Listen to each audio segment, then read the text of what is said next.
Banking सेरोफेरोका साथमा Nepal bank limited, नेपालको पहिलो bank, pioneer bank with complete banking solution. तपाईको आफ्नै बैंक राष्ट्रिय वाणिज्य बैंक, आफ्नो भनेको आफ्नै हुन्छ। सबैको सुरक्षा एनएलजी को इच्छा। NLG insurance company limited. कृषि विकास बैंक, तपाई हाम्रो घर आँगनको बैंक। न्यूनतम शुल्कमा अधिकतम आर्थिक सुरक्षा। लाइफ नेपाल लाइफ इन्स्योरेन्स सधैँभरिलाई। सम्पूर्ण बैंक तथा वित्तीय समस्याको समाधान बैंकिङ एन्ड फाइनान्सियल सोलुसन प्रणाली। अर्थ राजनीति सम्बन्धी खास खबरका लागि अर्थराजनीति.com।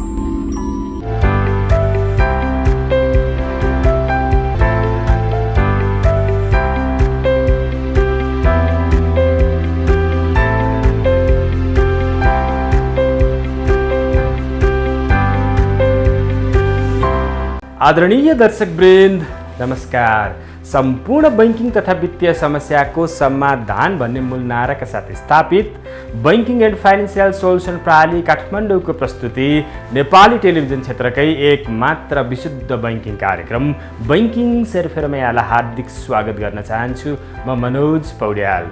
दर्शकवृन्द, कोरोना भाइरस अर्थात् कोभिड-19 का कारण विश्व अहिले सङ्कटमा छ। यस सङ्कटबाट मुक्त हुनका निमित्त सबैभन्दा भरपर्दो र उपयुक्त माध्यम भनेको भौतिक दूरी नै हो भन्ने कुरा प्रष्ट भइसकेको छ। त दर्शकवृन्द, सम्भव भएसम्म भौतिक दूरी कायम गरौँ भन्ने आग्रहका साथ कार्यक्रम बैंकिङ सेरोफेरो अगाडि बढाउने यहाँहरू समक्ष अनुमति चाहन्छु। दर्शकवृन्द, आजको कार्यक्रममा हामी बैंक तथा वित्तीय संस्था परिसङ्घ एवं एनएमबी बैंकका अध्यक्ष श्री पवन गोल्यानज्यूलाई यहाँहरू समक्ष प्रस्तुत गर्दैछौँ। त आउनुहोस् कार्यक्रम बैंकिङ सेरोफेरोको सुरुवात गरौँ।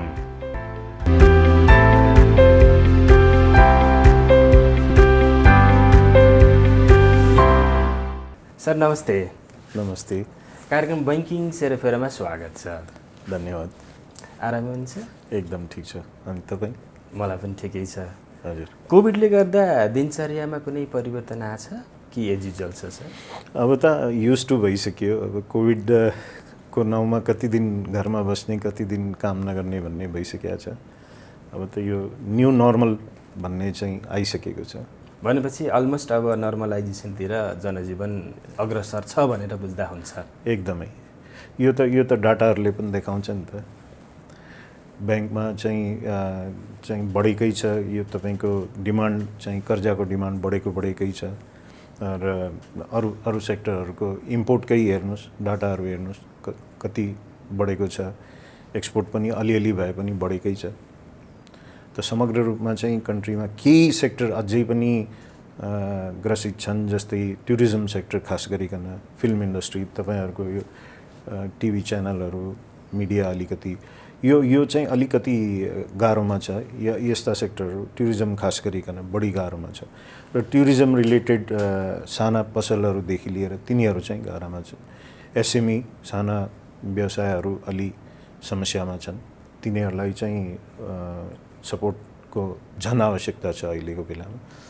त्यो बाहेक अरू त हेर्दाखेरि त हरेक कुरा बढेको जस्तो लाग्छ मलाई त।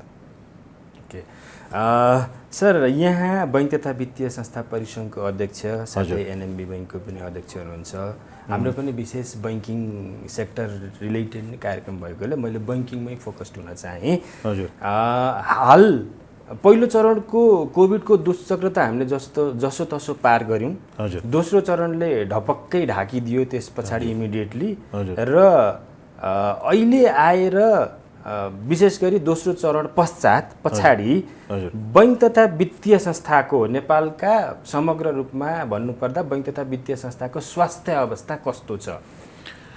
यसो छ, एक त सबभन्दा पहिले जुन दोस्रो लहर आयो त्यसले चाहिँ कर्मचारीहरूमा पनि हाताहात भएको छ, ब्याङ्कका कर्मचारीहरूमा। त्यसले गर्दाखेरि अलिकति कन्फिडेन्स चाहिँ फ्रन्टलाइन कर्मचारीहरूको चाहिँ अलिकति कन्फिडेन्स चाहिँ लो भएको स्थिति चाहिँ पक्कै पनि छ। तर के हो भने बिजनेस मस्ट गो अन भन्ने जुन थ्योरी हो, त्यो हिसाबले चाहिँ ब्याङ्किङ सेक्टरले कहिले पनि हामी सर्भिस दिँदैनौँ, हामी गर्दैनौँ भन्नेमा छैन। हामी त यो सर्भिस दिएन र ब्याङ्क वित्तीय संस्थाहरू चाहिँ देशको आर्थिक मेरुदण्ड नै हो भएको हुनाले त्यसमा चाहिँ हामी गर्दैनौँ भन्ने त हामीलाई चोइसै छैन होइन। जहाँसम्म स्वास्थ्यको कुरा छ हेर्नुहोस्, यसो हेर्दाखेरि अब रिजल्ट आयो अनि तपाईँहरूले सबैले भन्नुभएको छ र भएको कुरा पनि हो कि यसो हेर्दाखेरि एब्सोल्युट फिगरमा प्राय सबै ब्याङ्कहरूको चाहिँ बढेको छ। तर आरओआई र आरओई हेर्नुहुन्छ भने त्यही आरआरईमा 10% को जति छ। वान अफ अलि प्रफिट केही ब्याङ्कहरूको बढी आएको कारण चाहिँ यो आफ्नो भएको अरू सेयरहरू चाहिँ बेचेर चाहिँ त्यहाँबाट चाहिँ नाफा बुक भएको छ, त्यसले गर्दाखेरि अलिकति देखिएको छ पक्कै पनि। तर समग्र रूपमा हेर्दाखेरि त हरेक वर्ष चाहिँ खस्किँदै गइरहेको छ, स्वास्थ्य खस्किँदै गइरहेको छ। हामीमाथि भार हरेक निर्देशिका मार्फत या हरेक कुनै न कुनै मार्फत चाहिँ थपिँदै आएको छ। सुरुमा पनि यो कोभिड लागेदेखि हामीले 2% ब्याज छुट दियौँ, त्यसपछि चाहिँ यो टुरिज्म सेक्टरलाई नै छुट दियौँ, 1 वर्षको ब्याज नलिने भयौँ, 2 वर्षको ब्याज फ्रिज गरेर राख्ने भयौँ। त्यस्तो छुटहरू अझै पनि कन्टिन्यू नै छन्। अहिले आएको भर्खरै आएको मोनेटरी पोलिसी र एकीकृत निर्देशिकामा पनि त्यो छ। त्यो गर्नु हुँदैन मैले भन्न खोजेँ होइन, पक्कै पनि दिनुपर्छ। तर ब्याङ्कहरूले मात्रै कति दिने भन्ने कुरा पो छ त। यसमा चाहिँ सरकारले पनि हातेमालो गर्नुपर्ने आवश्यकता देख्छु म। सरकारले चाहिँ खासै दिएको छैन, सबै चाहिँ ब्याङ्किङ सेक्टरलाई नै भार बोकाइदिएको छ।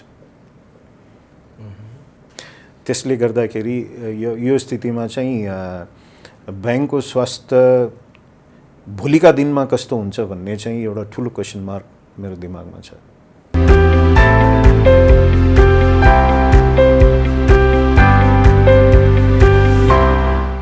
भने पछाडि पवन सर, बैङ्कलाई चाहिँ लाइक अ पन्चिङ ब्याग सबैतिरबाट उसले पनि सकेसम्म बैङ्कबाटै लिन खोज्ने, अर्को पक्षले पनि बैङ्कबाटै लिन खोज्ने, सरकारले पनि बैङ्कलाई नै प्रेसर गर्ने भन्न खोज्नु भयो हजुरले? एकदमै हो। यसमा चाहिँ म चाहिँ राष्ट्र ब्याङ्कलाई दोष दिन खोजेको होइन। यहाँ उहाँहरूलाई पनि अब गभर्नर साहबको कुरा गरौँ अथवा त्यहाँको निर्देशकज्यूहरू, डेप्टी गभर्नर साहबहरूको कुरा गर्ने हो भने उहाँहरूलाई पनि कति प्रेसर छ। एकातिर जनताबाट प्रेसर छ, अर्कोतिर बिजनेस लिडरहरूबाट प्रेसर छ भने अर्कोतिर चाहिँ आर्थिक समितिदेखि लिएर अरू चाहिँ पोलिटिकल प्रेसर पनि छ। ब्याङ्कले धेरै नाफा गर्यो, तपाईँहरूले कन्ट्रोल गर्नुहोस्, जनतालाई यो बेलामा सहयोग गर्नु पर्यो, जनतालाई सहयोग गर्नु पर्यो, साना उद्यमीलाई, साना व्यवसायलाई गर्नु पर्यो, त्यसमा बिमत छैन। तर जसले राम्रो पैसा कमाइराखेको छ त्यसलाई चाहिँ छुट्याइदिनु पर्यो। यसको लागि चाहिँ ट्रान्सपेरेन्सी आउनु जरुरी छ। हरेक बिजनेसको लागि ट्रान्सपेरेन्सी आउनु जरुरी छ। आज अटोमोबाइल सेक्टर हेर्नुहोस्, 92% चाहिँ टु व्हिलरमा चाहिँ इम्पोर्ट बढेको छ। मोबाइलको कुरा गर्नुहुन्छ भने 140%ले इम्पोर्ट बढेको छ। यो मैले एक्जाम्पलको रूपमा दिएको, मैले त्यो नराम्रो हो भन्न खोजेको पक्कै पनि होइन। त्यो चाहिन्छ, हामीलाई आएको छ, राम्रै कुरा हो। तर त्यस्तो सेक्टरलाई पनि अहिले पनि त्यसमा थप चाहिँ सुविधा दिनुपर्ने, ब्याङ्कले नै त्यसको भार बोक्नुपर्ने, त्यस्ता व्यवसायलाई पनि हामी चाहिँ आयात प्रतिस्थापनमा कहिले जाने त? हामी आयातमुखी भएर कहिलेसम्म बस्ने? हामी चाहिँ उद्योगीकरणतिर कहिले जाने?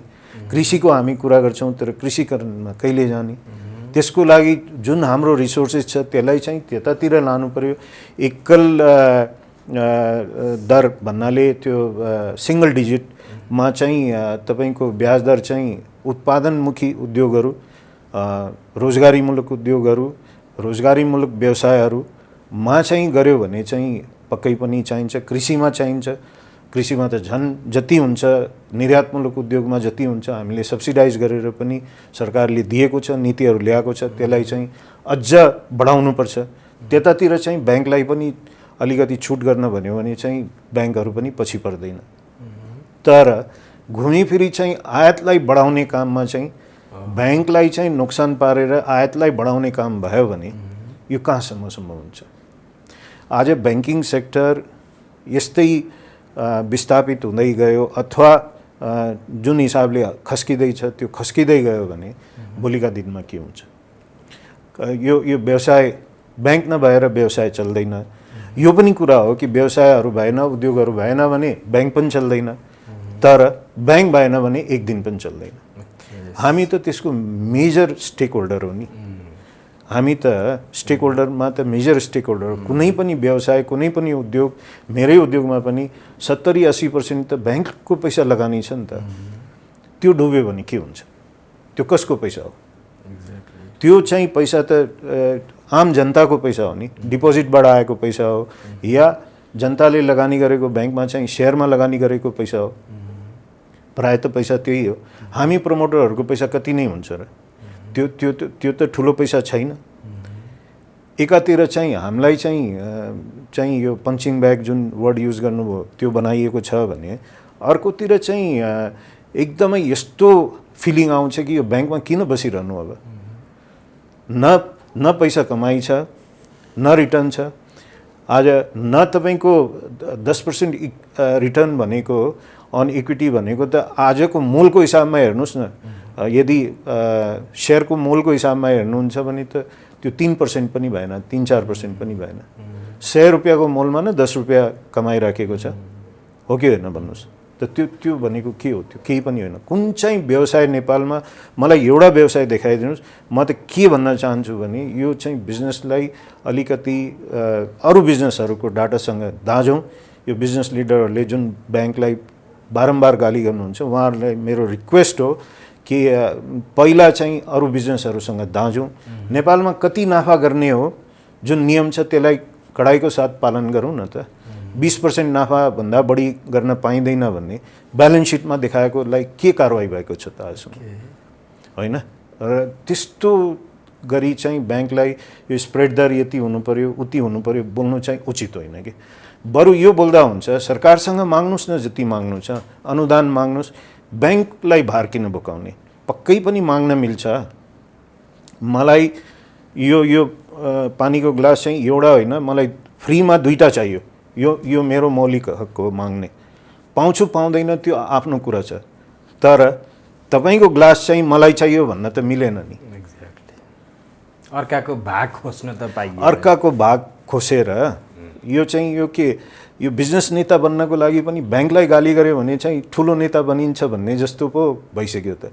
यसले गर्दा आम जनतामा चाहिँ एकदमै भ्रम परेको छ कि ब्याङ्कहरू चाहिँ केही वान अफ भयो होला, केही त्यस्ता घटनाहरू भएको होला, केही ब्याङ्कहरूले अलि बढी ब्याज लिएको होला। त्यस्तो घटना छ भने त्यसलाई चाहिँ राष्ट्र ब्याङ्क छ, त्यसको लागि ब्याङ्कका सङ्घहरू छन्। हामी ब्याङ्क तथा वित्तीय संस्था परिसङ्घ छौँ। हामीलाई सम्पर्क गर्नुहोस्। हामी चाहिँ त्यसको उचित हामीले कारवाही गर्ने अधिकार नभए पनि कमसेकम त्यसको चाहिँ हामी जानकारी चाहिँ राष्ट्र ब्याङ्कसम्म पुर्याइदिन्छौँ। त्यो चाहिँ गरौँ बरु। तर यो समग्र ब्याङ्किङ सेक्टरै चोर हो, डाका हो भन्न चाहिँ अलि उचित भएन। यसले चाहिँ एकदमै यो सेक्टर धराशायी भयो भने भोलि ठुलो एकदम समस्या चाहिँ आउँछ। आज हेर्नुहोस्, छिमेकी मुलुकदेखि लिएर तपाईँ 2008 को बेलामा हेर्नुहोस्, 2000 को बेलामा एसियन टाइगर मेल्टडाउन भएको बेलामा हेर्नुहोस्, इन्डियाको ब्याङ्कहरूको दाँजोमा चाहिँ नेपालको ब्याङ्कको कन्डिसन हेर्नुहोस्। अहिले यो सेक्टरलाई जोगाएर राख्नुपर्ने हामी सबैको चाहिँ आवश्यकता छ।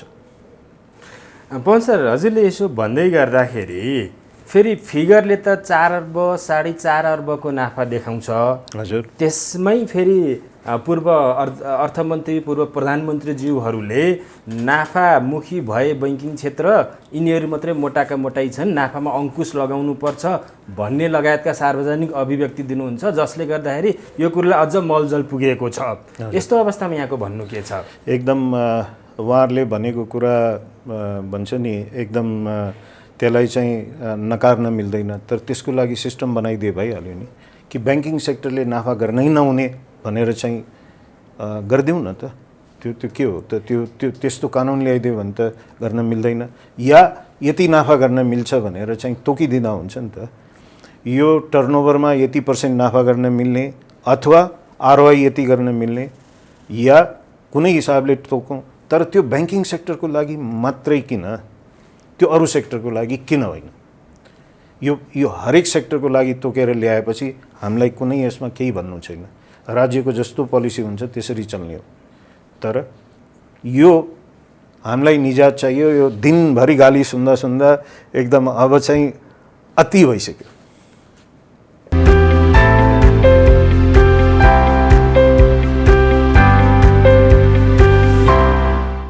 पछाडि उही तरिकाले दाँजेर सम्पूर्ण क्षेत्रलाई हेरौँ भन्ने यहाँको भनाइ। यसो भन्दै गर्दाखेरि पवन सर, सायद जुन बैंकिङ क्षेत्र अति नै ट्रान्सपरेन्ट हुनुको कारण चाहिँ प्रत्येक व्यक्ति लगभग परिवारका सम्पूर्ण सदस्यको बैंक खाता हुन्छ, प्रत्यक्ष रूपमा उनीहरूको बैंकिङ सेक्टरसँग सरोकार रहन्छ, त्यो भएकोले पनि हो कि? यो त के हो भने यो चाहिँ ट्रान्सपेरेन्ट हुनु नराम्रो कुरा होइन, ट्रान्सपेरेन्ट हुनु राम्रो। आज के तपाईँले कृषिजन्य वस्तु किनेर खानुहुन्न, तरकारी किनेर खानुहुन्न, नेपालको खाता नहुने मान्छेले पनि त किनेर खान्छ नि त, होइन? आज घर बनाउँदाखेरि के तपाईँलाई डन्डी र सिमेन्ट चाहिँदैन? कुन चाहिँ मान्छेको घर बनाउँदाखेरि चाहिँदैन? तपाईँ यो अरू केही होइन भने टु व्हिलर नहुने मान्छे अब कति छन् त नेपालमा? त त्यसैले यो भन्न मिलेन कि ब्याङ्कमा खाता हुँदाखेरि नै ट्रान्सपेरेन्ट हुनुपर्छ र अरू कुरामा ट्रान्सपेरेन्ट हुनु हुँदैन भन्ने कुरा चाहिँ हुँदैन। हामीले बिस्तारै पुरा बिजनेसलाई नै ट्रान्सपेरेन्ट बनाउनु पर्यो। ट्रान्सपेरेन्ट छ पनि होला, म भन्दिनँ ट्रान्सपेरेन्ट छैन, तर त्यसको चाहिँ त्यो डाटाहरू आउनु पर्यो। मेन कुरा त त्यो हो, त्यो पब्लिस भइरहेको छैन। क्वार्टरली ब्यालेन्स सिटहरू सबैको पब्लिस बनाउने, 50 करोडभन्दा बढीको टर्नओभर गरेको छ भने वर्षभरिमा त्यसलाई चाहिँ क्वार्टरली चाहिँ पब्लिस गर्नुपर्ने भनेर चाहिँ जसरी छ भने त्यस्तो गरिदियो भने पनि त हुन्छ नि त। त त्यो हुने बित्तिकै त आयो नि त अगाडि। आज हामीले चाहिँ आन्तरिक राजस्व विभागमा त दिनैपर्छ नि त, जतिसुकै कम्पनी भए पनि त क्वार्टरली कर त बुझाउनै पर्छ नि त। अनि त त्यो गरिदिँदाखेरि के समस्या छ र? त्यति भयो भने त धेरै न्युज पनि आउँछ, धेरै कुराहरू केलाइन्छ पनि, धेरै कुराहरू हेरिन्छ। कुन वस्तुको खोइ त अहिले कुनै पनि मिडियाको म त हेरेको छैन कि यो इम्पोर्ट यति बढ्यो, यसमा यति बढ्यो, यति नाफा बढ्यो, यसमा चाहिँ यति नाफा गर्यो भन्ने कुरा त कतै आएको छैन। यो जुन नाफामुखी बैंकिङ क्षेत्रलाई आरोप लाग्ने गरेको छ नि, यो कारणले पनि हो कि लाइक बैंकिङ क्षेत्रमा चाहिँ एकदमै अस्वस्थ प्रतिस्पर्धा छ। जस्तो एउटा बैंकले अर्को बैंकको कर्जा खोज्ने सम्मको काम हुन्छ। अझ यतिसम्म न्युज आएको थियो कि एउटा कन्सोर्टियम लिड बैंकले कन्सोर्टियम लिड गरेको थियो, अरू बैंकलाई सकेसम्म थाहा नै नदिकन अथवा पनि सामान्य प्रक्रिया पुर्याएर पनि आफ्नो नाममा बुक गरेको भन्नेसम्म पनि कुरा आएको थियो। त्यस्तै केही समय अगाडि एउटा बैंकले चाहिँ आधार दरमा 9% पनि प्रिमियम जोडेर बैंकिङ कर्जा प्रवाह गरेको र पछाडि त्यो कारबाहीको प्रक्रियामा जाँदाखेरि भलै उसले प्राविधिक त्रुटि भन्ने लगायतका कुराहरू ल्यायो। यस्ता खालका जुन इम्प्रुडेन्ट एक्टिभिटिजहरू भइरहेको छ, यो कारणले पनि त्यो जुन नाफामुखी भन्ने कुरालाई मलजल गरेको जस्तो लाग्दैन पवन सर? त्यसबाट चाहिँ मलाई लाग्दैन, किनभने समग्र ब्याङ्किङ सेक्टरले गरेको छैन। आज कुनै पनि व्यवसाय होस्, कुनै पनि चाहिँ होस्, सबै मान्छे चोखो हुन्छ भन्ने जरुरी छैन, होइन? व्यवसाय गर्दाखेरि पनि कसैले बढी नाफा लिएर बेच्छ, कसैले राम्ररी गरेको हुन्छ। उद्योग गर्दाखेरि पनि त्यही हो, सबै कुरामा त्यही हो। हेर्नुहोस्, त्यसैले ब्याङ्किङको वान अफ गरेको छ भने त्यसको लागि चाहिँ निकाय, मैले अघि पनि भने, राष्ट्र ब्याङ्कले त्यस्तोमा कारवाही गरिदिनु पर्यो। हामी पनि चाहन्छौँ त्यस्तोमा कारवाही होस्। त्यो कारवाही गर्ने अधिकार चाहिँ या त ब्याङ्कका यो ब्याङ्कर सङ्घहरू संस्थाहरूलाई चाहिँ अलिकति केही न केही अधिकार राष्ट्र ब्याङ्कले तोकिदिनु पर्यो। यहाँसम्म चाहिँ तपाईँहरू आफै मिलाउनुहोस् भनेर पहिला चाहिँ वार्निङ दिएर हुन्छ कि मिलाउने कुरामा। त्यस्तो भयो भने चाहिँ अलि झन् ट्रान्सपेरेन्सी आउँछ कि यस्तो हुनु हुँदैन, यसमा बिमत छैन। तर कसैले गर्छ भने, एकजनाले गर्छ भने त्यो सबैलाई चाहिँ त्यसमा चाहिँ मासिदिनु भएन। र त्यसले गर्दाखेरि चाहिँ ब्याङ्किङ सेक्टरको नाफा बढ्यो भन्न चाहिँ पक्कै पनि होइन। यो त के हो भने ट्रान्सपेरेन्ट भएको हुनाले डाटा आउँछ, डाटा पब्लिस भयो, यहाँहरूले चाहिँ त्यसलाई चाहिँ आफ्नो हिसाबले केलाएर लेख्नुहुन्छ, जुन सही पनि हो, त्यो गलत होइन। यसो प्राइमा फेसीमा हेर्दाखेरि हो देखिन्छ, तर यसको पछाडि त्यो जुन लगानी छ, 10-15 अर्ब लगानी भएको चाहिँ देखिँदैन। 10% मात्र रिटर्न आयो भने पनि ठुलो रकम देखियो भन्ने सरको भनाइ। एक्ज्याक्टली। म के भन्छु भने एउटा कम्पनीमा तपाईँले 5 करोड रुपियाँको पुँजी राख्नु भएको छ, त्यहाँबाट 1 अरब रुपियाँ कमाइराख्नु भएको छ भने तपाईँको रिटर्न कति भयो भने 2000% भयो होइन। अब ब्याङ्कको 50 अरब पैसा लगाएको छ, त्यसले चाहिँ 5 अरब पैसा कमायो भने 10% भयो। अब 2000 र 10 को दाँजो गर्न मिल्छ, तर 5 अरब भनेको त ठुलो फिगर हो, किनभने एक त ट्रान्सपेरेन्ट छ, उसको फिगर आउँछ अगाडि, ओहो 5 अरब नाफा गर्यो, यो त लुटेको रहेछ भन्ने कुरा आउँछ पक्कै पनि। तर कति पुँजी लगानी छ, कति मान्छेलाई रोजगारी दिएको छ, कति के गरेको छ, यो सबै कुरा हेर्नु पर्यो।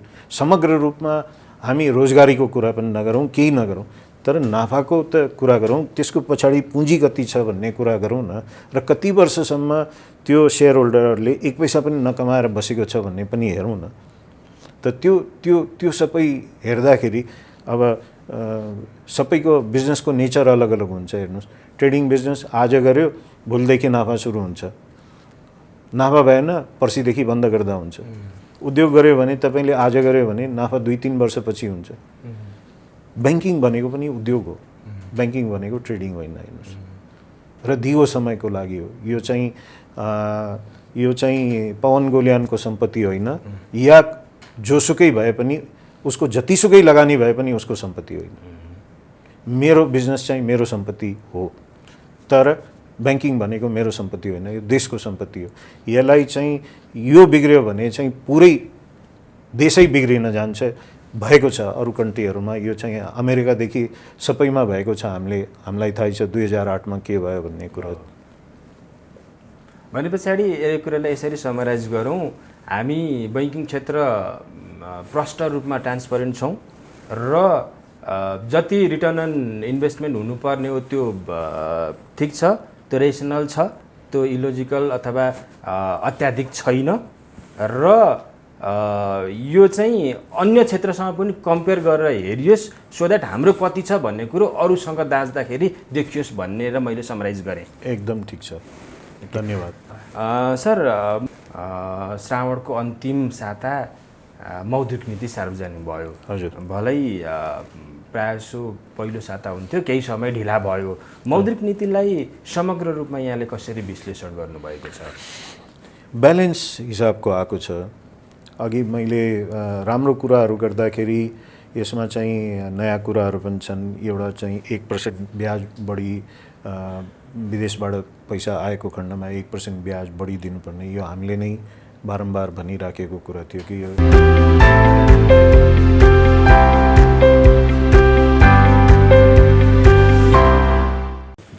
यो चाहिँ खर्चमा जानुभन्दा चाहिँ सञ्चय गर्न सिकाउनु पर्ने हुन्छ, त्यसैले त्यसमा ब्याज बढी दिनु पर्यो। हुन त त्यो राज्यबाट आउँछ भन्नको हाम्रो मनसाय थियो, तर फेरि ब्याङ्कलाई नै बोकाइदिएको छ, त्यो पनि त्यसको भार पनि ब्याङ्कलाई नै बोकाइदिएको छ।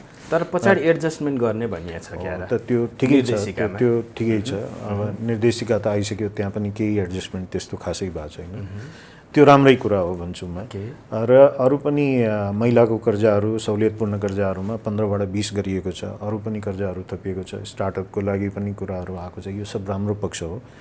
अहिलेको टुरिज्म सेक्टरलाई अझ थप सुविधाहरू दिएको छ, त्यो पनि राम्रो पक्ष हो, त्यसलाई नराम्रो भन्न मिल्दैन समयको अनुसारले। र ब्याङ्कलाई नै अहिले चाहिँ प्रोभिजनिङ गर्नको लागि, यो चाहिँ रिन्युअल गर्नको लागि अथवा उसलाई रिसेड्युलिङ गर्नको लागि ब्याङ्कलाई छोड दिएको छ, त्यो पनि धेरै राम्रो पक्ष हो। मर्जरमा चाहिँ इन्सेन्टिभहरू अलिअलि जति राष्ट्र ब्याङ्कले सक्ने हो त्यो हिसाबले बढाएको छ, त्यो पनि एकदमै राम्रो पक्ष हो। तर केही इस्युहरूमा चाहिँ राष्ट्र ब्याङ्कले केही बोलेको छैन। सबभन्दा हाम्रो माग चाहिँ हामीलाई एकातिर चाहिँ यो प्रफिट चाहिँ यसरी स्क्विज हुँदै गएको स्थितिमा पनि पुँजी चाहिँ एकदमै त्यसलाई चाहिँ देश विकासको लागि अथवा इन्फ्रास्ट्रक्चर प्रोजेक्टमा पनि युज गर्न नसक्ने प्रमोटर सेयरहरूलाई चाहिँ अब त झन् त्यसलाई चाहिँ लोन लिन पनि नपाउने बनाइदिएको छ। यो त कसरी सम्भव छ? आज मसँग यदि 1 अरबको सेयर छ, म एउटा चाहिँ हाइड्रो पावरमा लगानी गर्न चाहन्छु, या एउटा अर्को उद्योग खोल्न चाहन्छु, या मैले कृषिमा लगानी गर्न चाहन्छु भने मेरो पैसा मैले लगानी गर्न पाउनु पर्यो कि परेन? ल भन्नुहोस्। त्यसमा चाहिँ लोनै लिन नपाउने भनेपछि ठिक छ, सेयरको लागि उहाँहरूले गरेको कुरा एकदम सही छ। राष्ट्र ब्याङ्कले गरेको यो सेयरमा चाहिँ यो स्पेकुलेसन भयो, यसलाई चाहिँ कन्ट्रोल गर्नको लागि 4-4 करोडको आयो भन्ने कुरा एकदम सही छ।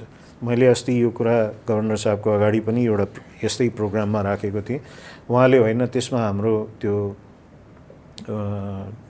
हाम्रो विमति छैन, हामी त्यसलाई त्यसरी सच्याउँछौँ, तर अनफर्चुनेटली त्यो एकीकृत निर्देशिकामा त्यो कुरा आएको छैन। सायद अब आउँछ कि भन्ने आश गरौँ। त्यस्तै प्रमोटर सेयरलाई चाहिँ यसरी चाहिँ कुनै विश्वभरिमा नभएको कुरा चाहिँ नेपालमा छ। हामी एकातिर चाहिँ हामी जहिले नि एक्जाम्पल दिन्छौँ कि होइन यो अरू देशहरूमा यस्तो छ उस्तो छ भने यो हामीलाई बाँधेर राख्नुपर्ने आवश्यकता के छ त? एकातिर चाहिँ अब बाफिया जुन अहिले बिचारा दिन्छ त्यसमा चाहिँ त उद्यमी व्यवसाय गर्ने कोही पनि बस्नु नै हुँदैन भन्ने जस्तो अवधारणा छ। उमेर पनि तोकिएको छ त्यहाँ। त्यस्ता कुराहरू छन्। त्यसैले गर्दाखेरि हामीलाई पनि निकासको बाटो चाहिँ दिनु उचित हुन्छ र दिनु पनि पर्छ। त्यसले चाहिँ पुँजी अनलक हुन्छ। त्यो पैसा अनलक भएपछि मैले लोनको मात्रै कुरा गरेँ होइन, यसलाई चाहिँ यो चाहिँ क्याटेगोरी अफ द सेयर, यो प्रमोटर र पब्लिक जुन छ यो चाहिँ हुनै हुँदैन। यसलाई चाहिँ एउटै हुनुपर्छ। बाफियामा 10 वर्षपछि चाहिँ एउटै हुनुपर्ने भन्ने छ। त्यो चाहिँ गर्नु एकदमै आवश्यक छ र त्यसको लागि चाहिँ मौद्रिक नीतिमै गर्नुपर्छ भन्ने पनि छैन, किनभने बाफियामा भएको कुरा हो। राष्ट्र ब्याङ्कले चाह्यो भने जहिले पनि गर्न सक्छ। त हाम्रो यो माग सुरुदेखि नै रहेको छ। यसमा चाहिँ हाम्रो चाहिँ पक्कै पनि कुरा छ। यसबाहेक अरू यस्ता कुराहरू सानातिना कुराहरू छन्, तर समग्र रूपमा मोनेटरी पोलिसीलाई भन्दाखेरि ब्यालेन्स हिसाबमा आएको छ। अझ मलाई लाग्छ कि कृषिको लागि चाहिँ अझ अलि केही गर्नुपर्ने थियो। निर्यातमूलक उद्योगहरूको लागि अझ केही सुविधाहरू दिनुपर्ने आवश्यकता मैले देख्छु र आयात प्रतिस्थापन गर्नको लागि जुन कदमहरू चालिनुपर्ने थियो त्यो चाहिँ चालिएको छैन। त्यो अझ त्यसलाई टाइट गर्नको लागि डुअल इन्ट्रेस्ट रेटको अवधारणा चाहिँ ल्याउनुपर्छ।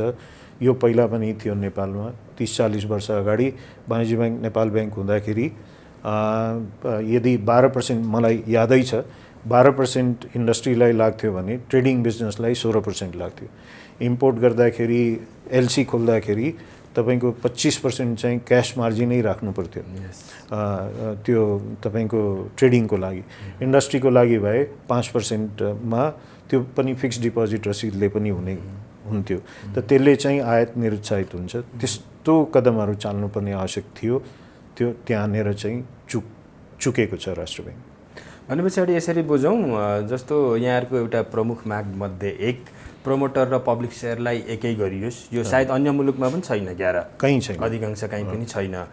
यसले गर्दाखेरि पुँजी होल्ड भएको छ, त्यसलाई अनलक गर्ने व्यवस्था मिलाइयोस्, त्यो सम्बोधन भएन। त्यस्तै कृषिलाई जति आउनुपर्ने थियो त्यो आएन। र त्यसका अलावा अर्को जुन आयात प्रतिस्थापन गर्नका निमित्त जुन लेभलको नेपाल राष्ट्र ब्याङ्कको इनिसिएसन चाहिन्थ्यो त्यो भएन भनेर बुझौँ। हजुर, किनभने अब माग बढी भएर फेरि चाहिँ ब्याज बढ्ने क्रममा जान्छ। अब भोलिका दिनमा तपाईँहरूले नै गाली गर्नुहुन्छ ब्याङ्कहरूलाई चाहिँ ब्याज बढायो भनेर, होइन। त त्यसको लागि चाहिँ उद्योग र कृषिलाई यो चाहिँ सिङ्गल डिजिटमा चाहिँ राख्नको लागि चाहिँ यो डुअल पोलिसी भयो भने चाहिँ सकिन्छ। भएन भने त फेरि सबैको एउटै रेट हुन्छ। आज त त्यही भइराखेको छ। कस्तो लुपोल भन्छु म यसलाई। अब ब्याङ्कहरूलाई मात्रै गाली गरेर हुँदैन यसमा, तर हुन त यो लुपोलै हो। यो चाहिँ उद्योगको लागि चाहिँ 180 दिनसम्मको र मेटेरियल इम्पोर्ट गर्यो भने डलरमा टिआर दिने भन्ने कुरा थियो, होइन। मेसिनरीमा गर्यो भने 180 दिन, र मेटेरियल गर्यो भने 120 दिन, यस्तै केही छ, होइन। तर त्यो ट्रेडिङको लागि पनि युज भइराखेको छ। कस्तो अचम्मको कुरा हो यो। यो यो यो चाहिँ त्यहाँको लुपोल, त्यो निर्देशिकाको लुपोलले गर्दा भइरहेको छ। यस्तोलाई त राष्ट्र ब्याङ्कले प्लग गरिदिनु पर्यो नि त। यो यस्तोलाई प्लग गरिदिनु पर्यो। अलिकति क्यास मार्जिनै बढाइदिँदाखेरि पनि हुन्थ्यो। आज के भइराखेको छ भने 2% 3%मा चाहिँ डलरमा लोन लिएर त्यही ल्याएर फिक्स्ड डिपोजिटमा 8% 8.5%मा ब्याङ्कहरूमा राखेको छ। त ट्रेडिङको त कस्ट अझ घट्यो नि त त्यसले गर्दाखेरि। त त्यो चाहिँ अलिकति त्यसलाई निरुत्साहित नगरिकन हाम्रो देश चाहिँ यसरी बन्नेवाला छैन। हाम्रो चाहना हो ब्याङ्क तथा वित्तीय संस्था परिसङ्घको अध्यक्षको नाताले मेरो पर्सनल र हामी एज अ संस्थागत रूपमा पनि हाम्रो चाहना हो हामीले आफ्नो रिस्पोन्सिबिलिटी बुझेका छौँ। हामीले चाहिँ वित्तीय पहुँच पुर्याउनुपर्छ, गाउँ गाउँमा पुर्याउनुपर्छ। यो जुन हाम्रो जुन लिमिटेड रिसोर्सेस छ त्यसलाई चाहिँ हामीले कृषिमा र उत्पादनमूलक उद्योगहरूमा प्लस तपाईँको निर्यात हुनेमा मौलिक उत्पादनहरूमा प्लस हाइड्रो पावर जस्तो यस्ता मा चाहिँ लगानी गर्नको लागि चाहिँ उत्साहित गर्ने र त्यसको ब्याज हामीले भरसक जति कम हुन्छ त्यति कम टुरिज्ममा यस्तो कुराहरूमा चाहिँ ब्याज भरसक जति कम गर्न सकिन्छ त्यति गर्ने। तर त्यो पैसा चाहिँ ब्याङ्कहरूलाई छोड्यो भने हेर्नुहोस् व्यापार गर्नुपर्छ, भोलि नोक्सान गरेर हुँदैन, यत्रो मान्छेलाई पाल्नुपर्छ। पोलिसीहरू चाहिँ अब यस्ता आउनु पऱ्यो। अब बजेट पनि आउने कुरा सुन्दैछु म, केही न केही कुराहरू बजेटले पनि एड्रेस गर्नुपर्ने हुन्छ। हाम्रो अर्को माग रहेको छ कि हामी ट्रान्सपेरेन्ट छौँ, हामीले चाहिँ यत्रो ट्रान्सपेरेन्ट भएर हामीले अर्को पनि प्राइस पे गरिराखेका छौँ। कर्पोरेटमा चाहिँ इम्पोर्ट गर्दाखेरि जसले 5 जना 10 जनालाई दिएको छ त्यहाँ चाहिँ 25% ट्याक्स, कर्पोरेट ट्याक्स भनेकै 25% हो। ब्याङ्किङलाई मात्रै 30% किन? यो किन? यसको कारण के छ? यसको कुनै एउटा औचित्यको कारण मलाई चाहिँ मैले धेरैलाई सोधेँ, यसको कुनै पनि जवाब मैले पाउन सकिनँ। यो हाम्रो मौलिक हकको हनन होइन? यो किन यो यस्तो भएको? यो त लामो समय अगाडिदेखि नै सिबी फिनले यो प्रसङ्ग उठाइरहेको छ। यो उठाएको प्रसङ्ग छ।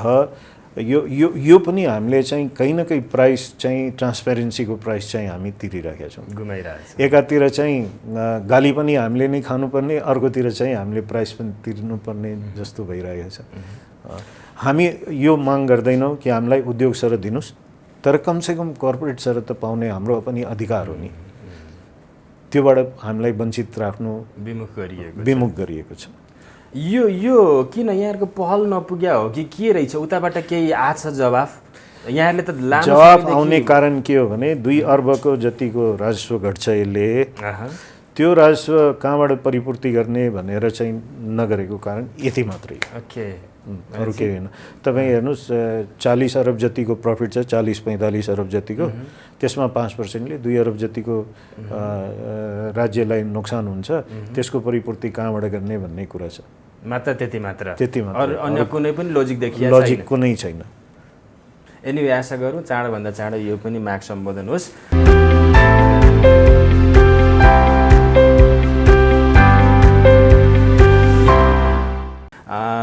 पवन सर, अहिले अलिकति चर्चाको विषयवस्तु मैले उठाउन चाहेँ। सिसिडी रेसियो खारेज गरियो, सिडी लागू गर्ने भनिएको छ। हजुर, प्रोबेबली त्यसको इम्प्याक्ट अलिअलि देख्न पनि थालिसकिएको छ बजारमा।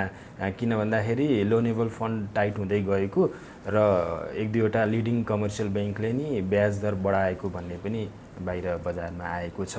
यहाँलाई कस्तो लाग्छ? सिसिडी खारेज गरेर सिडी, त्यो पनि 85 थियो सिसिडी, अहिले 90 सिडी ल्याउँदाखेरि यसले बैङ्किङ क्षेत्रलाई हितै गर्छ? होइन, यसले चाहिँ पक्कै पनि हिट कहाँबाट गर्छ भने अब यसलाई यसरी बुझौँ, यो ब्याङ्कलाई खाइपाएको सुविधा घटाइएको छ भन्न मिल्छ कि त्यसरी हेरौँ। इन्टरनेसनल नर्ममा कुरा गर्ने हो भने जवाब यही आउँछ कि तपाईँले गभर्नर साहबलाई सोध्नुभयो, राष्ट्र ब्याङ्कलाई सोध्नुभयो भने जवाब यही आउँछ कि इन्टरनेसनली कहीँ छैन, हामीले दिइराखेका थियौँ, त्यो हामीले जिक्दियो। त्यो कुरा एकदम ठिक पनि हो। इन्टरनेसनली कहीँ पनि छैन सिसिडी रेसियो। सिसिडी रेसियो गरेर 85 गरेका थियो, तर यो कोभिडको लागि चाहिँ 90 सम्म जाने भनेको थियो। आजको मितिमा 89 पुगिसकेको छ। यो बेलामा चाहिँ त्यसलाई झिक्दाखेरि चाहिँ अलि गाह्रो हुने हो, तर त्यो एकीकृतमा चाहिँ 1 वर्षको टाइम दिएको छ। त्यसले चाहिँ केही न केही राहत अहिलेको लागि चाहिँ राहत हुन्छ। र यसलाई चाहिँ वास्तविकतामा भन्दाखेरि यसमा अब्जेक्सन गर्ने ठाउँ हामीसँग छैन। ओके, यो ब्याङ्किङलाई 10% चाहिँ मार्जिन राख्नै पर्ने हुन्छ। यो कस्ट बढ्यो यसले लस हुन्छ भन्ने कुरा आफ्नो ठाउँमा छ, तर एउटा चाहिँ भोलि ठुलो एक्सिडेन्ट हुन सक्ने सम्भावना भएको हुनाले यति चाहिँ मार्जिन चाहिँ हुनुपर्छ भन्नेमा म पर्सनल लेभलमा यो कुरा गरिरहेको छु। मेरो हिसाबमा चाहिँ यसलाई चाहिँ हामीले गलत हो भन्न मिल्दैन। सर, मैले एउटा प्रसङ्ग उठाउन चाहेँ। यहाँको एक प्रकारले भन्ने भने एक्सक्लुसिभ भनाइ चाहना धारणा थियो नि, जस्तो अहिलेको अवस्थामा हामी पैसाको रङ नहेरौँ, कालो सेतो हरियो वाट एभर द रङ कलर, त्यो चाहिँ सिस्टममा इन्जेक्ट गर्ने व्यवस्था गरौँ, अर्थतन्त्रलाई चलायमान गर्नको निमित्त यो एकदमै आवश्यकता छ भनेर यहाँले जुन एक प्रकारले राम्रोसँग यसलाई राख्नु भएको थियो बजार समक्ष अथवा कन्सर्न ठाउँमा, यो कहीँ कतैबाट यो इम्प्लिमेन्टेसनको फेजमा गयो अथवा कहीँ कतैबाट सुनवाई भयो पवन सर? यसको सुनवाई खासै भएन। यसमा त झन् कुरा कहाँनिर आयो भने यो चाहिँ मैले आफ्नै कालो धनलाई सेतो पार्न खोज्दैछु, त्यहाँ लगेर जोडियो होइन। अब मेरो त कालो धन के छ कहाँ छ मलाई नै देखाइदिँदा हुन्छ होइन। मसँग त अझै पनि लोनै छ, म माथि त कालो धनको त्यस्तो समस्या छैन। तर जहाँसम्म मैले भन्न खोजेको कुराको अर्थको अलिकति अनर्थ जस्तो भयो।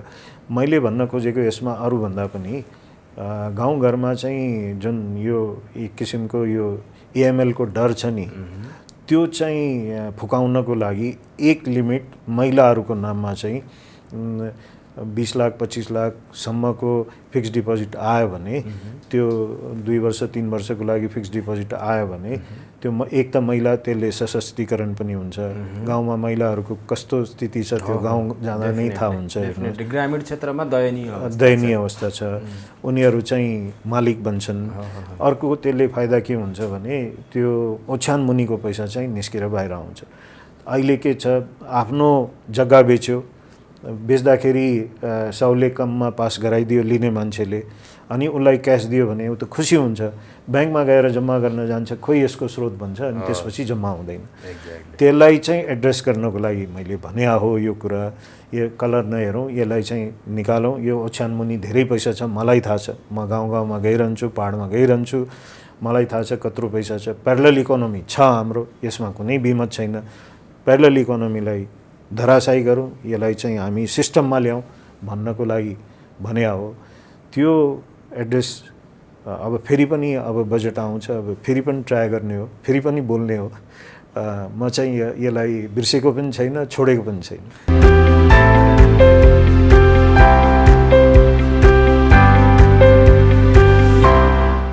पवन सर, हामीसँग समय सीमित छ, कार्यक्रमको अन्तिम क्षणमा छौँ।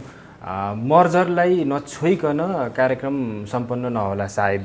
एनएमबी ब्याङ्कको विशेष गरी र ओभरअल ब्याङ्किङ क्षेत्रमा मर्जरको कस्तो छ अहिले सम्भावना, कसरी अगाडि बढिरहेका छन् नेपालका ब्याङ्क तथा वित्तीय संस्था? हेर्नुहोस्, यसो छ, यो कुरा मैले बारम्बार बोलेको छु कि ब्याङ्कहरू चाहिँ अहिले 25वटा हाराहारीमा छ क वर्गको ब्याङ्क। त्यसलाई घटाएर 15 देखि 20 को बिचमा चाहिँ आउँदाखेरि त्यो राम्रै हुन्छ, स्वागत योग्य नै हुन्छ। अहिले अब ठुलो मर्जर हुन पनि लागेको छ, चाँडै हुन्छ होला पनि, हिमालयन र एनआइबिएल को। यसपछि 1-2वटा अरू पनि पाइपलाइनमा छन्, 2-4वटा अरू पनि पाइपलाइनमा छन्। त त्यो मर्जर भयो भने त्यो चाहिँ आउँछ।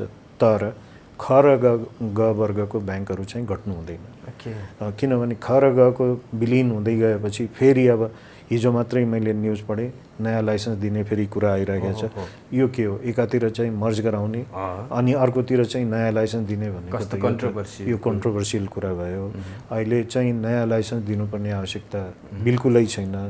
यहाँ भएको ब्याङ्कहरूलाई यदि कुनै ब्याङ्क चेन्जै गर्नु छ भने, कुनै हिसाबमा लैजानु छ, अरू कुनै स्पेसल पर्पजको लागि ब्याङ्क बनाउनु नै छ भने भएका ब्याङ्कहरूमध्ये नै बनाउन, अरू नयाँ ब्याङ्क किन ल्याउनु पर्यो? अहिले यो यत्रो मेहनत गरेर ल्याएकोलाई चाहिँ मर्ज गराएर विलिन गराउने र अब नयाँ ल्याउने भन्ने कुरा चाहिँ अलि उचित हुँदैन। र ख र ग को आवश्यकता आज हामी महसुस गरिरहेका छैनौँ। भोलि यो गाउँ गाउँमा छिर्नको लागि क वर्गको ब्याङ्कले सक्दैन। ख र ग वर्गको ब्याङ्क चाहिन्छ नै हामीलाई, एकदमै जरुरी छ। त्यो साना व्यवसायी साना उद्यमी 50 लाख 1 करोड 10 लाख 50,000 1 लाख लिनेहरूलाई केटर गर्नको लागि चाहिँ क वर्गको ब्याङ्कले सक्दैन। त्यसैले डेभलपमेन्ट ब्याङ्क र यो फाइनेन्स कम्पनीहरू यिनीहरूलाई पनि फाइनेन्स ब्याङ्क भनिनुपर्छ। त्यो भन्ने बित्तिकै विश्वास पनि बढ्छ। त त्यो गर्ने बित्तिकै विश्वास बढ्नुको साथसाथमा उनीहरूको पहुँच पनि जुन ठाउँमा छ त्यहाँ चाहिँ हामीले गर्न सक्दैन, क वर्गको ब्याङ्कले गर्न सक्दैन। उनीहरूको रोल आवश्यक छ, एकदमै आवश्यक छ। जस्तै सहकारीको आवश्यक छ र तपाईँको माइक्रो फाइनेन्सको लघु वित्तको आवश्यक छ, त्यस्तै यिनीहरूको पनि आवश्यक छ। अर्को एउटा कुरा मैले राख्नै पर्छ, यो चाहिँ अब चाहिँ क्यासलेस इकोनोमीमा हामी जाँदैछौँ होइन।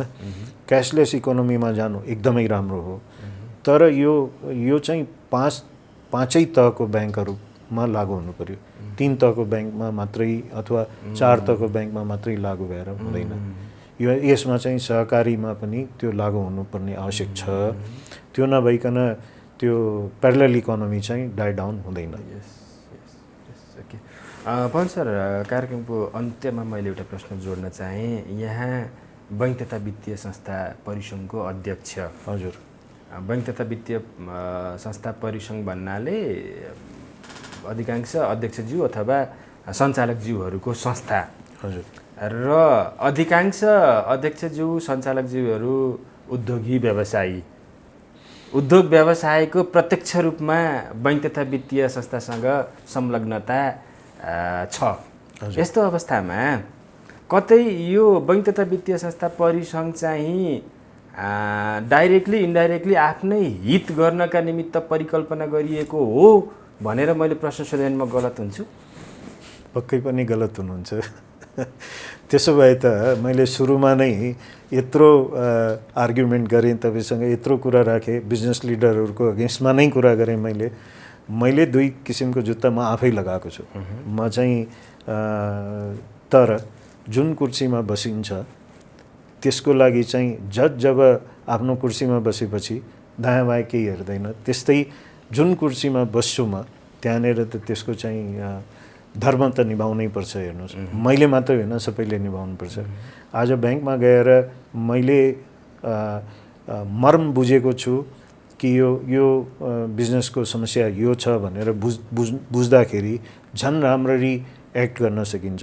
तपाईँ यसो भन्नुहुन्छ भने यो कुरा एउटा हेर्नुहोस् कि जहाँ तपाईँको बिजनेस लिडरहरू ब्याङ्कको चेयरम्यान अथवा डाइरेक्टरहरूमा छन् भने त्यो ब्याङ्कहरूले पर्फर्मेन्स कस्तो गरेको छ भर्सेस जहाँ चाहिँ बिल्कुलै एकदमै ब्युरोक्रेट्सहरू छन् त्यसले कस्तो गरेको छ भन्ने कुरा चाहिँ तपाईँ आफै दाँजेर हेर्नुहोस्। तपाईँको क्वेसनको जवाब यतिमा नै छ। सर, कार्यक्रमको अन्त्यमा मैले सोध्न छुटाएका, हजुरलाई भन्न मन लागेका केही छन् टेलिभिजन हेरेर बसिरहनु भएको दर्शकलाई? मेरो त एउटा मात्रै भनाइ छ, किनभने यो ब्याङ्किङसँग रिलेटेड कुरा भएको हुनाले ब्याङ्कलाई चाहिँ आफ्नो साथी सम्झिनुपर्छ, यो दुश्मन होइन। हामी हातेमालो गर्न तयार छौँ। हरेक व्यवसाय, हरेक उद्यमी, हरेक इभन निक्षेपकर्ताहरूसँग, सबैसँग, हाम्रा सबै किसिमका स्टेक होल्डरसँग हामी चाहिँ हातेमालो गर्न तयार छौँ। केही समस्याहरू छ भने त्यसको लागि चाहिँ हामी मिलेर निक्योल गरौँ त्यसलाई, तर ब्याङ्कलाई चाहिँ आफ्नो दुश्मन होइन कि साथी ठानिदिनु पऱ्यो भन्ने चाहिँ म अपिल गर्न चाहन्छु। धन्यवाद। हस् त, समय र सम्वादका लागि पुनः धन्यवाद। धन्यवाद।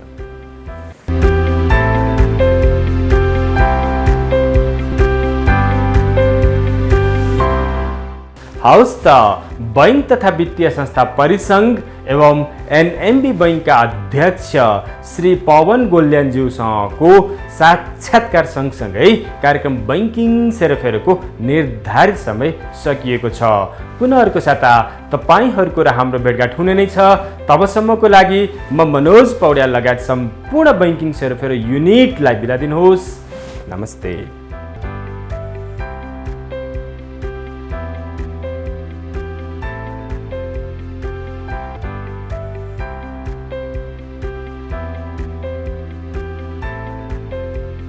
बैंकिङ सेरोफेरोका साथमा नेपाल बैंक लिमिटेड, नेपालको पहिलो bank, pioneer bank with complete banking solution. तपाईको आफ्नै बैंक राष्ट्रिय वाणिज्य बैंक। आफ्नो भनेको आफ्नै हुन्छ। सबैको सुरक्षा एनएलजी को इच्छा। NLG insurance company limited. कृषि विकास बैंक। तपाईँ हाम्रो घर आँगनको बैंक। न्यूनतम शुल्कमा अधिकतम आर्थिक सुरक्षा। लाइफ नेपाल लाइफ इन्सुरेन्स सधैँभरिलाई। सम्पूर्ण बैंक तथा वित्तीय समस्याको समाधान बैंकिङ एन्ड फाइनान्सियल सोलुसन प्रणाली। अर्थ राजनीति सम्बन्धी खास खबरका लागि अर्थराजनीति.com